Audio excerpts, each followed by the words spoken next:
ধ্বংসস্তূপ থেকে উঠে দাঁড়ানো এক মহাদেশ, যেখানে প্রতিটা সীমানায় ছিল এক একটা যুদ্ধের স্মৃতি। কিন্তু যদি এই মানচিত্রের যুদ্ধের সীমানাগুলো আস্তে আস্তে মিলিয়ে যায়, 1950 একটা নতুন আইডিয়ার জন্ম দেয়, শুমান ডিক্লারেশন। কয়লা আর স্টিলের শেয়ার্ড কন্ট্রোল দিয়ে যুদ্ধের জ্বালানি থেকে বানানো হলো শান্তির একটা ইঞ্জিন, যার নাম ইউরোপিয়ান ইউনিয়ন। আর তার ঠিক পরে আর একটা ধাপ, বাজার খুলল, পাসপোর্ট কন্ট্রোলও উধাও হলো, পণ্য, মানুষ, পুঁজি আর সেবা, এই চার স্বাধীনতার নদী বইতে শুরু করলো এই মহাদেশ জুড়ে। মাত্র 6টা দেশ নিয়ে শুরু হওয়া এই সংগঠন কালের বিবর্তনে আজকে বিশ্বের সব থেকে ক্ষমতাধর এবং সম্পদশালী অর্গানাইজেশনগুলোর মধ্যে একটায় পরিণত হয়েছে। কিন্তু এই একত্রিত হওয়া মহাদেশটারও অনেকগুলো গল্প আছে, অনেকগুলো ফেইলিয়ারও আছে। গ্রিসের ঋণ, শরণার্থীর ঢেউ, ব্রেক্সিটের ভোট আর ইউক্রেন যুদ্ধের আগুন। আর এই কারণেই প্রশ্ন চলে আসে, তাহলে কি ইউরোপিয়ান ইউনিয়ন একটা সাহসী সফলতার গল্প, নাকি বিশ্বের সব থেকে বড় সার্বভৌমত্ব এক্সপেরিমেন্ট যেটা ভেঙে পড়ার পথে? আজকের ভিডিওতে আমরা এই ইউনিয়নের জন্ম, উত্থান, সাফল্য এবং সামনের দিকের চ্যালেঞ্জগুলো নিয়ে কথা বলবো। চলুন স্টার্ট করি। Okay, this video is sponsored by বাংলাদেশের অন্যতম গ্লোবাল ব্র্যান্ড ওয়ালটন। আপনারা জানেন, যেমন দেশের সীমানা পেরিয়ে বিশ্বের প্রায় 50টিরও বেশি দেশে ওয়ালটন পৌঁছিয়ে গিয়েছে, ঠিক তেমনই তাদের সাপোর্ট আমার এই চ্যানেলের ভিডিও এডিটিং বলেন, রিসার্চ কিংবা গ্রাফিক্সের কোয়ালিটি আরও আপগ্রেড করতে হেল্প করছে। So thanks a lot to Walton for supporting this channel. যেটা বুঝতে পারছেন, আমাদের কাহিনীর শুরু সেকেন্ড ওয়ার্ল্ড ওয়ারের পর থেকে। 1947-এ ব্রিটেন ফ্রান্সের সাথে ডানকার্ক ট্রিটি করে। এই ট্রিটি দিয়েই বেসিক্যালি ফ্রান্স আর ব্রিটেন একটা অ্যালায়েন্স ক্রিয়েট করে জার্মানির এগেইনস্টে। জার্মানি যদি একটুও মিলিটারি অ্যাগ্রেশন দেখানোর ট্রাই করে, তাহলে ভবিষ্যতে তাদের এই দুই দেশ মিলেই সেটা আটকাবে। অর্থাৎ বুঝতে পারছেন, একটা বিশাল মিউচুয়াল ট্রাস্টের ব্যাপার। কিন্তু পোস্ট ওয়ার্ল্ড ওয়ার সময়ে ইউরোপে এই মিউচুয়াল ট্রাস্ট জিনিসটাই অনেক বেশি সাড়া ফেলে দেয়। সাথে সাথেই অন্যান্য দেশও এখানে যোগ দিতে চায়। সো এবার ইউকে, ফ্রান্স, বেলজিয়াম, লুক্সেমবার্গ আর নেদারল্যান্ডস মিলে ট্রিটি অফ ব্রাসেলসে সাইন করে, যার উপর ভিত্তি করেই 1954 সালে প্যারিস কনফারেন্সে ওয়েস্টার্ন ইউরোপিয়ান ইউনিয়ন গঠিত হয়। এখন খেয়াল করলে একটা জিনিস হয়তো বুঝতে পারবেন, এই সব কিছুই আসলে হচ্ছিল জার্মানির এগেনস্টে ভয়ের থেকে। কিন্তু দ্বিতীয় বিশ্বযুদ্ধের পর জার্মানি কিন্তু আর তত শক্তিশালী ছিল না। এই কারণে জার্মানির কাছে আবার মনে হচ্ছিল যে ইউকে আসলে তাদেরকে একেবারে গায়েব করে দিতে যাচ্ছে। তারা যে আর যুদ্ধ করতে চায় না, শান্তিতে থাকতে চায়, এইটা বোঝানোর জন্যই তারা উঠে পড়ে লাগে এরপর। আর তার জন্য তারা যায় ফ্রান্সের কাছে। ফ্রান্স সে সময় বুঝেছিল যে পুরো ইউরোপেরই পলিটিক্যাল ল্যান্ডস্কেপ রেডি করার জন্য এর থেকে বেটার সুযোগ আর নাই। সো তারা একদিকে ইউকের সাথে যেমন টিম আপ করে, আবার অন্যদিকে West Germany, Belgium, Italy, Luxembourg আর নেদারল্যান্ডসের সাথে বানায় European coal and steel community. আর এই কমিউনিটিকেই ধরা হয় ইউরোপিয়ান ইউনিয়নের বীজ, কারণ এদের আইডিওলজি ছিল সুপ্রা ন্যাশনালিজম। এই আইডিওলজির দেশগুলো তাদের সার্বভৌমত্বের কিছু অংশ দিয়ে দেবে একটা হায়ার অথরিটির কাছে, যেই অথরিটি কাজ করবে দেশের সীমানার বাইরে এবং ভেতরে। প্র্যাকটিক্যালি তারা এই সংগঠনকে একটা ইউনিফাইড মার্কেট এবং বর্ডারলেস একটা এন্টিটি বানাবে। ফ্রান্সের প্রাইম মিনিস্টার রবার্ট শুমারের মাথা থেকে বের হওয়া এই বুদ্ধির আরও একটা লেয়ার ছিল। যুদ্ধের পরে এই দেশগুলোর অনেকেই রিসোর্সের অভাবে ভুগছিল, আবার একই সাথে অনেক ইউরোপিয়ান কান্ট্রি ভয় পাচ্ছিল যে সামনে রাশিয়া ইনভেড করতেও পারে। যুদ্ধে জেতার জন্য তাদের অস্ত্রের খুবই দরকার ছিল, আর সেই অস্ত্রের জন্য লাগবে কয়লা এবং স্টিল। এটাই ছিল মূল লক্ষ্য। প্লাস জার্মানিকে এতে আনা গেলে নিজেদের স্বার্থেই জার্মানি ইউরোপের বিরুদ্ধে আর যুদ্ধে দাঁড়াবে না। তো 1951 সালের এপ্রিলের 18 তারিখ 6টা নেশন মিলে এই অর্গানাইজেশন গঠিত করে। আর এরপর বেশ কয়েক বছর ধরেই ইউরোপ একটা রিবিল্ডিং ফেজের মধ্যে দিয়ে যায়। কিন্তু 1957-তে এসে ইউরোপ আবারও গরম হয়ে ওঠে। রোম ট্রিটি একই সাথে ইউরোপিয়ান অ্যাটমিক এনার্জি কমিউনিটি আর ইউরোপিয়ান ইকোনমিক কমিউনিটিকে গড়ে তোলে। এখন দেখেন, এক ইউরোপের মধ্যেই কতগুলো কমিউনিটি হলো আপনারা চিন্তা করেন। আমি নিজেই 4-5টার নাম বলে ফেলেছি। সো এতগুলো কমিউনিটিকে ম্যানেজ করা তো অবশ্যই আরো কঠিন একটা ব্যাপার। আর এই কারণে এগুলো আসলে তাদের ইন্টেনশন মতো অপারেটও করতে পারছিল না। সো সবাই বুঝলো যে একটা ইউনিফাইড কিছুর দরকার। 1965 সালে সাইন হলো মার্জার ট্রিটি। আর এই ট্রিটির আন্ডারে ইসিএসসি, ইউরোট্যাম আর ইইসি এর এক্সিকিউটিভ বডি একসাথে করে একটা সিঙ্গেল ইনস্টিটিউশনের আন্ডারে আনা হলো। আর এইটার নামই তখন দেওয়া হয়েছিল ইউরোপিয়ান কমিউনিটিস। এরপর সবকিছু ঠিকঠাকই চলছিল বেশ কিছুদিন, until 5 September 1972।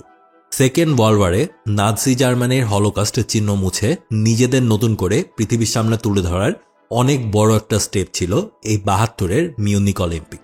Light blue logo আর চিয়ারফুল গেম স্লোগান দিয়ে তারা দাওয়াত দেয় ইসরায়েলকে, কিন্তু জার্মানির মাটিতে সেটা ইসরায়েলের জন্য সুখকর হয় নাই। জার্মানির অবস্থা তখন এমনিতেই অতটা সেফ ছিল না, একই সাথে সোভিয়েতদের কন্ট্রোল, রেড আর্মির বিভিন্ন ফ্যাকশন এবং বিভিন্ন লেফটিস্ট গ্রুপ জার্মানিতে বোম্বিং করছিল এই সময়টাতে। এর পাশাপাশি ন্যাশনাল ডেমোক্রেটিক পার্টি অফ জার্মানিও থ্রেট দিচ্ছিল ইসরায়েলকে আনলে ভালো কিছু হবে না। কিন্তু এদের সবার আড়ালে আসল প্ল্যানটা করছিল পিএলও, বা যেটাকে আপনারা জানেন প্যালেস্টিনিয়ান লিবারেশন অর্গানাইজেশন। ইভেন্ট চলাকালীন সময়ে 8 জন ব্ল্যাক সেপ্টেম্বর মেম্বার হামলা চালায় ইসরায়েলি অ্যাথলেটদের হোটেলে। হোস্টেজ নেওয়া হয় 11 জন ইসরায়েলিকে, আর অনেক কাহিনীর পরেও ওয়েস্ট জার্মানির পুলিশ একজন হোস্টেজকেও বাঁচাতে পারে নাই। সাথে 4 জন অ্যাটাকারও মারা যায় অ্যান্ড একজন পুলিশ সদস্যও মারা যায়। আপনার চাইলে এই স্পেসিফিক ঘটনাটা নিয়েই একটা আলাদা ভিডিও দিতে পারি, কারণ এই ঘটনা খুবই সিগনিফিক্যান্ট, বুঝতে পারছেন। এই একটা ঘটনাই পুরো ইউরোপিয়ান মহাদেশকেই নাড়িয়ে দিয়েছিল। কাউন্টার টেরোরিজমের আজকের যেই চেহারা আমরা দেখি ইউরোপে, সেটাও এখান থেকেই শুরু। ইন্টারপোল, ইউরোপোলের মতো অর্গানাইজেশনগুলোর জন্মের পেছনে এটা মোটিভেশন হিসেবে কাজ করেছিল। অ্যান্ড এটা ছিল পৃথিবীর ইতিহাসের প্রথম টেরর অ্যাটাক, যেটা লাইভ টেলিভিশনে ব্রডকাস্ট পর্যন্ত করা হয়েছিল। এরপরে 1975 সালে রোমের ইউরোপিয়ান কাউন্সিল সামিট থেকে ট্রেভি গ্রুপ জন্ম নেয়, যেটা বেসিক্যালি ইউরোপিয়ান নেশনদের মিনিস্ট্রি অফ জাস্টিস আর ইন্টেরিয়র ফোর্সের একটা ইনফরমেশন শেয়ারিং প্ল্যাটফর্ম হিসেবে কাজ করে। আর তার 10 বছর পর 26টা ইউরোপিয়ান কান্ট্রি শেনজেন ট্রিটি সাইন করার মাধ্যমে নিজেদের বর্ডারে পাসপোর্ট ক্যারি করার ব্যাপারটা গায়েব করে দেয়। আর এই ওপেন ট্রাভেল পলিসি থেকেই এরপরে তারা ভাবলো মার্কেট ওপেন করার কথা।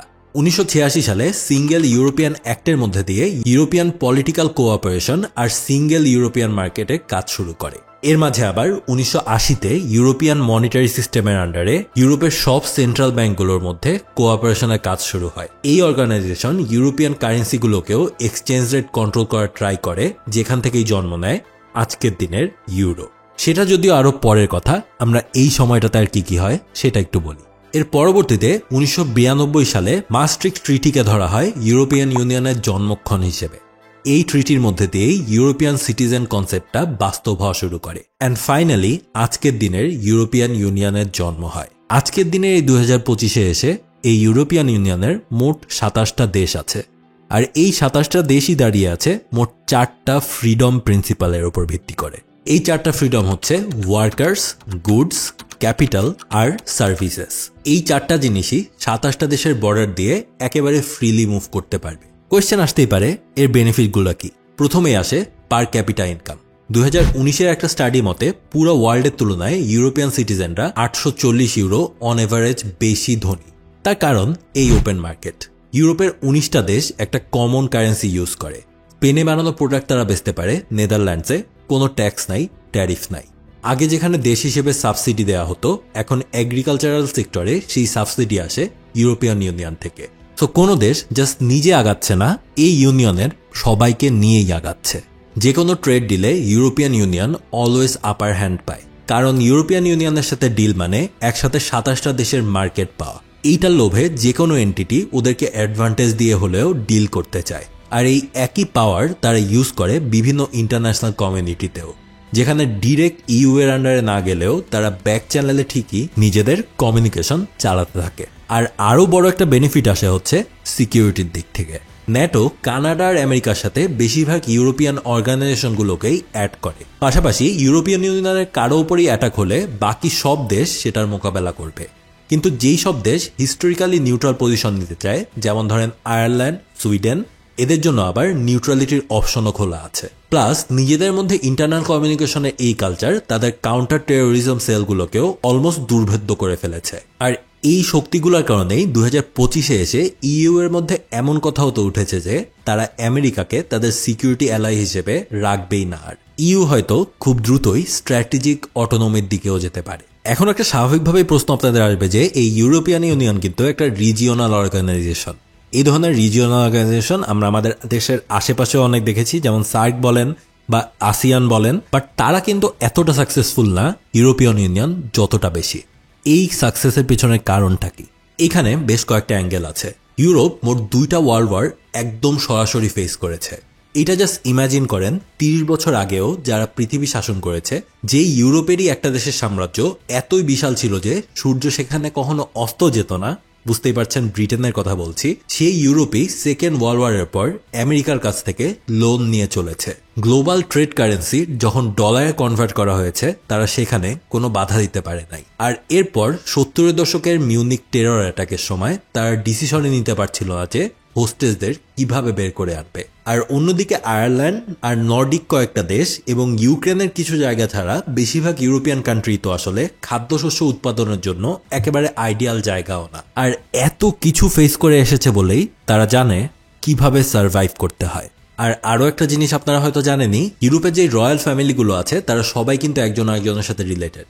কোনো না কোনোভাবে কিং শার্লেমে তাদের সবারই গ্রেট গ্রেট গ্রেট গ্র্যান্ডফাদার হবে। যদিও এখন সেই রয়্যালটি আর কোনো মেজর কোনো ডিসিশন নেয় না, কিন্তু ইউরোপ কিন্তু এখনো সেই মেন্টালিটি রাখে।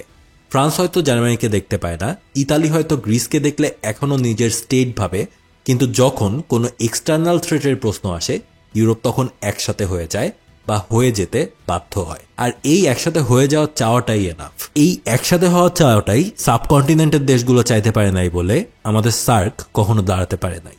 সার্কের প্রতিষ্ঠার সময় এটাকে দেখা হচ্ছিল যে এশিয়ার ডাইনামিক্স বদলে দেওয়ার ক্ষমতা রাখা একটা অর্গানাইজেশন হিসেবে। ভারত তখন ইমার্জিং পাওয়ার, বাংলাদেশ একটা ব্ল্যাক হর্স, পাকিস্তান তখন আমেরিকার টাকায় একেবারে এগিয়ে যাচ্ছে। কিন্তু তারপরেও সার্ক ফেল করেছিল ইন্ডিয়ার সর্বগ্রাসী এজেন্ডার কারণে। আর ইউরোপিয়ান ইউনিয়নের মধ্যে এই ধরনের সর্বগ্রাসী কেউ হতে চাইলেও পারত না। এক জার্মানি হয়তো 2 বিশ্বযুদ্ধের সময় হতে চেয়েছিল, কিন্তু তাদের এইবার একেবারে চেপে রাখা হয়েছে। প্রতিষ্ঠা হওয়ার পর থেকেই এখন পর্যন্ত ইউরোপিয়ান ইউনিয়নের কোনো 2টা দেশ একজন আরেকজনের সাথে কোনো ধরনের সামান্যতম যুদ্ধেও যায় নাই। রাশিয়ার সমাজতন্ত্র এসে ইউরোপিয়ান ইউনিয়নের বর্ডারে আটকে গিয়েছে। অনেস্টলি বলতে ইউরোপিয়ান ইউনিয়ন না থাকলে ইউক্রেন আর লিথুয়ানিয়ার মতো দেশগুলো আসলে থাকতো কিনা, কিংবা এতদিনে রাশিয়া পুরোপুরি গিলে ফেলতো কিনা, সেটা নিয়ে তো সন্দেহ আছে। অর্থাৎ সব দিক থেকেই মনে হচ্ছে ইউরোপিয়ান ইউনিয়ন একটা বিশাল লাভের জিনিস সবার জন্য। কিন্তু তারপরেও এই লাভের থেকে ব্রিটেন কেন বের হয়ে গেল? That's a major question. World class innovation নিয়ে ওয়ালটন এখন দেশের সীমানা পেরিয়ে পৌঁছে গিয়েছে 50টিরও বেশি দেশে। ওয়ালটন, ঘরে ঘরে বিশ্বজুড়ে।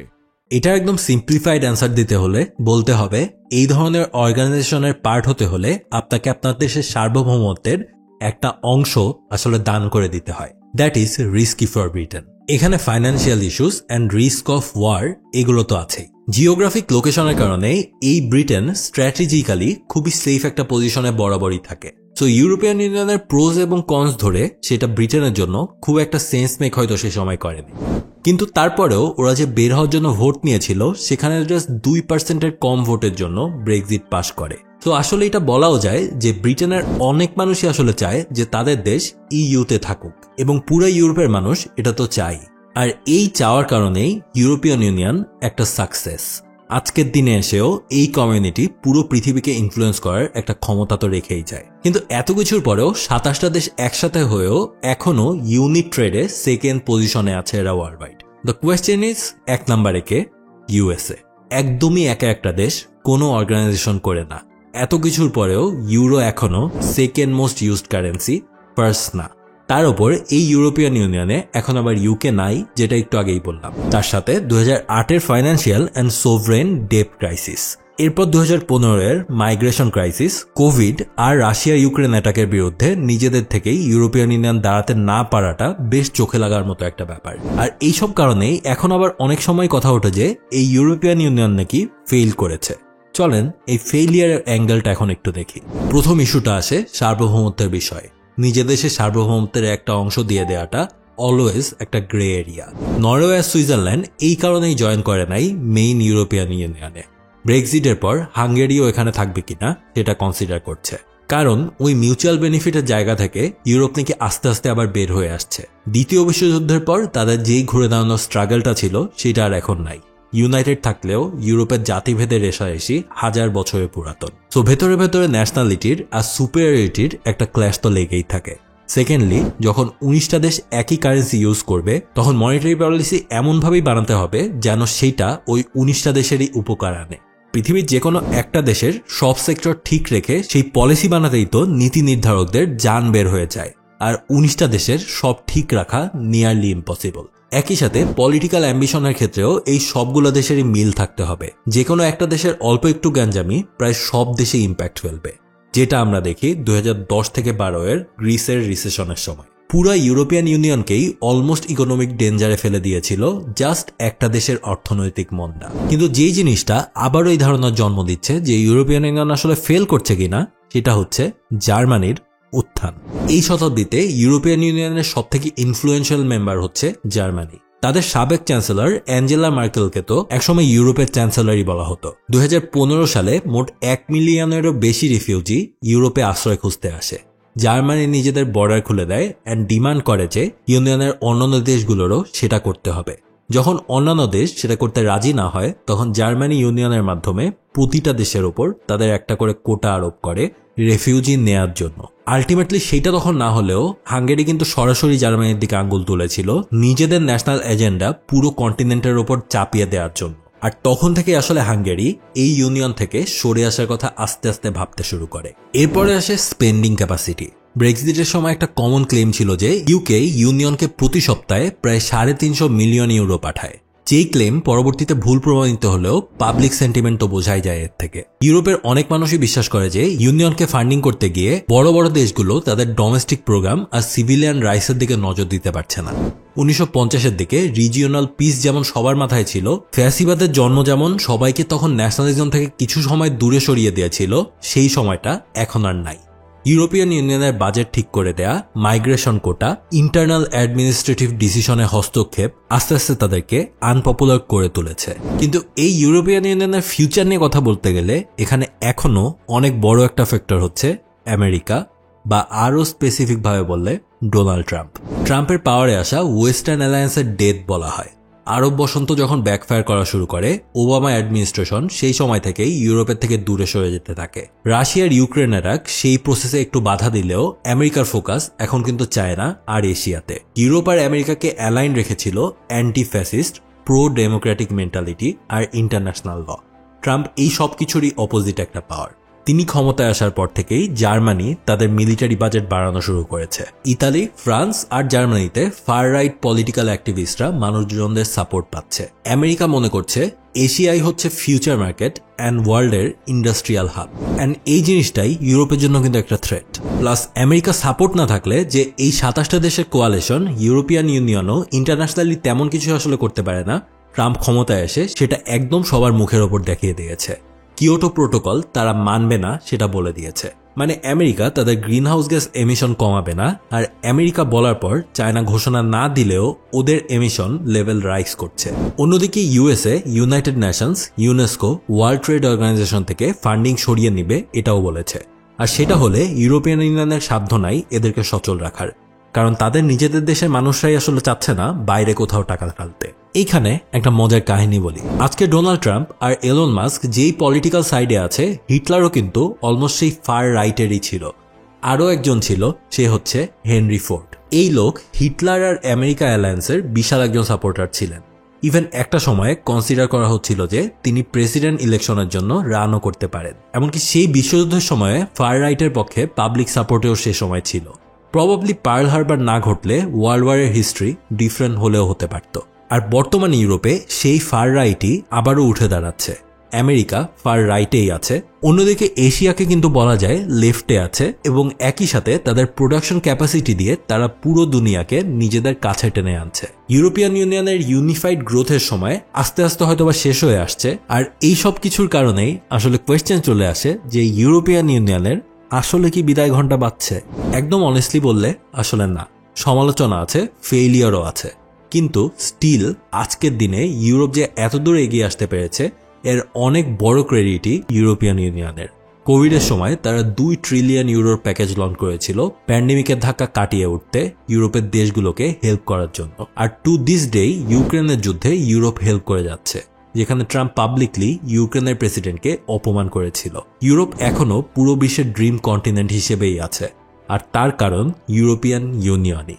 এই ইউনিয়নের ভাঙন বেসিক্যালি আবার জার্মানি বা ফ্রান্সের মতো দেশদের কাছে সুযোগ দিবে নিজেদের দখলদারি মনোভাব দেখানোর। আর এই সব কিছুই যদি আমরা কনসিডার করি, তাহলে ইউরোপিয়ান ইউনিয়নের মতো সাকসেসফুল রিজিওনাল কোঅপারেশন পৃথিবীর ইতিহাসে আর একটাও নাই।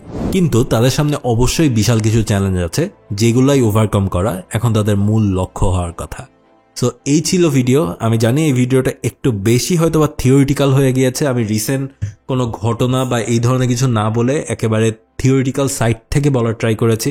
আমি এটাও প্রবাবলি প্রিটি শিওর যে এই ভিডিওটা খুব বেশি মানুষ আসলে দেখবে না, বাট যারা দেখবে তারা অনেক কিছু তাদের দিক থেকে হয়তো বা ভালো লাগতে পারে। সো আপনারা কমেন্ট করে যান, যারাই দেখেছেন এই পর্যন্ত অবশ্যই কমেন্ট করবেন। আই ওয়ান্ট টু নো যে এই ধরনের ভিডিওগুলো আসলে আপনাদের মধ্যে কত সংখ্যক মানুষ পছন্দ করেন এবং এতক্ষণ পর্যন্ত দেখার মতো আসলে আপনাদের ধৈর্য আছে। সো এই তো নেক্সট উইক থেকে আবারও রেগুলার ভিডিও আসা শুরু করবে, ডোন্ট ওয়ারি। এই ভিডিওটা একটু আউট অফ দ্য বক্স বলতে পারেন, একটু এক্সপেরিমেন্টাল বলতে পারেন। তো আমিও ইন্টারেস্টেড থাকবো এই ভিডিও যদি 5,000 কি 10,000 মানুষও দেখে, তারাও ভিডিওতে কেমন ফিডব্যাক দিচ্ছে সেটা আমার কাছে অনেক বেশি ইম্পর্টেন্ট হবে। সো এই ছিল ভিডিও। নেক্সট কোন টপিকে ভিডিও চান সেটাও কমেন্টে জানান। আমাদের এই সাবকন্টিনেন্টে একটা জিনিস নিয়ে কিন্তু টাচ দিয়েছি, সার্ক। সেই সার্ক কেন একটা ফেলিয়ার, এটা নিয়ে আমার একটা ভিডিও করার ইচ্ছা আছে। সেইটাও হয়তো বা এই ধরনের একটু বেশি তাত্ত্বিক ভিডিও হতে পারে। সো সেই ভিডিওটাও চান কিনা ওইটা অবশ্যই কমেন্ট করে যাবেন যদি এখন পর্যন্ত ভিডিও দেখে থাকেন। তো এই তো, until my next upload, have a good week, good by.